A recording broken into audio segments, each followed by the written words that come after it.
Assalamualaikum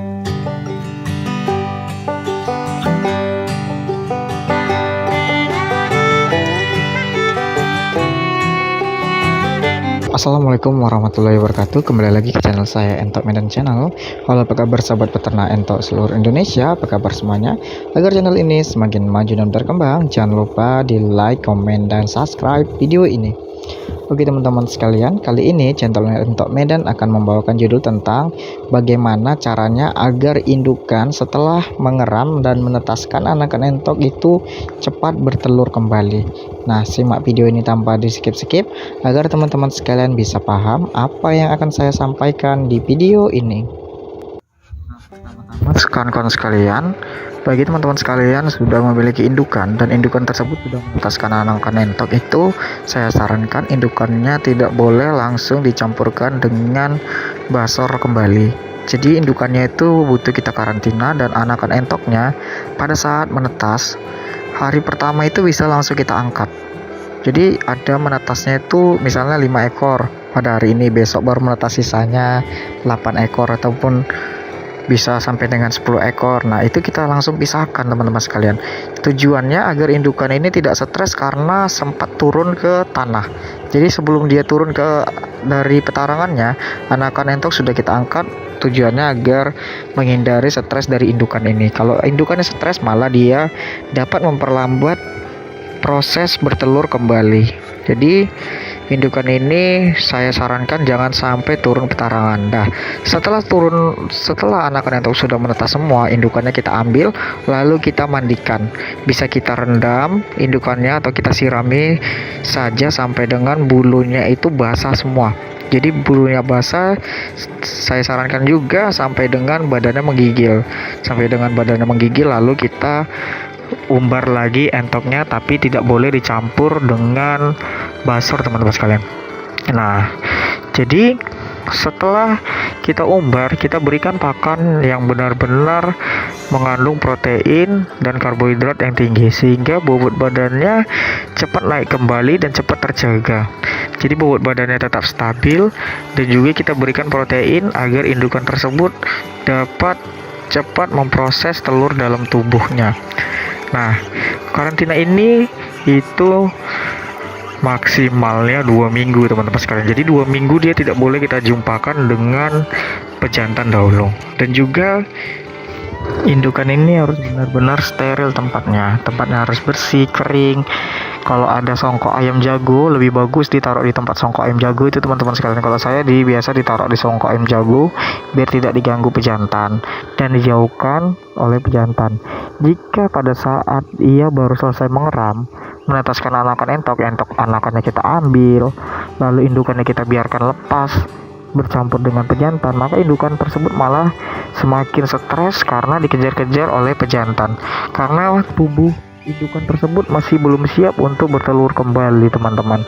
Jadi dia masih belum siap untuk bertelur kembali, sudah dikejar-kejar pejantan, dan juga dia masih belum pulih dari proses pengeramannya. Jadi lebih baik untuk mencegah indukan tersebut stres, jadi kita harus mengkarantina indukan tersebut jauh dari pejantan-pejantan yang ada di kandang kita. Nah, itu yang saya buat selama ini agar telur indukan ini tetap stabil dan tetap normal bertelur, tidak terlalu lama menunggu indukan ini bobot badannya naik, dan juga bisa mempercepat indukan tersebut bertelur lagi.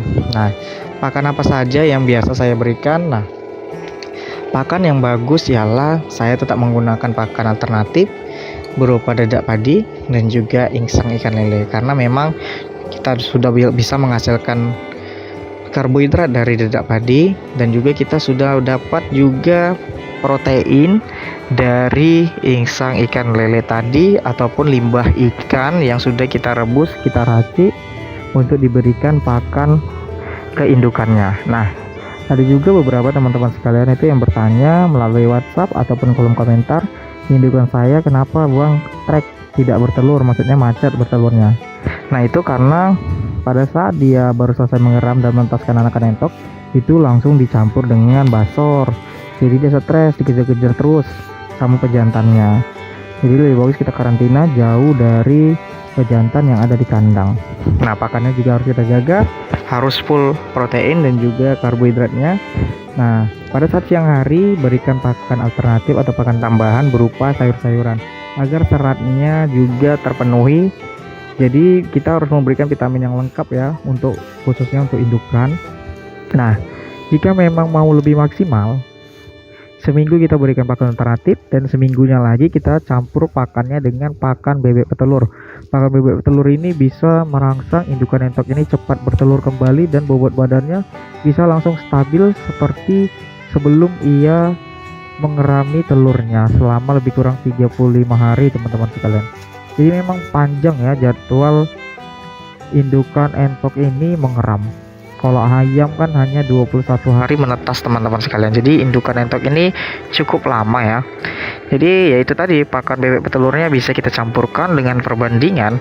Misalnya nih teman-teman sekalian, dedak padinya 2 kilo, dedak padinya 2 kilo, insang ikan lelenya 2 kilo. Nah, pakan bebek petelurnya tidak perlu banyak-banyak, hanya setengah kilogram saja kalau populasinya hanya sedikit. Kalau di saya per harinya itu bisa mencapai 30 kilo, teman-teman sekalian. Jadi untuk semua entok yang dari sini lebih kurang 30 kg. Udah banyak itu, teman-teman sekalian, karena memang kan populasinya juga cukup banyak di kandang ini.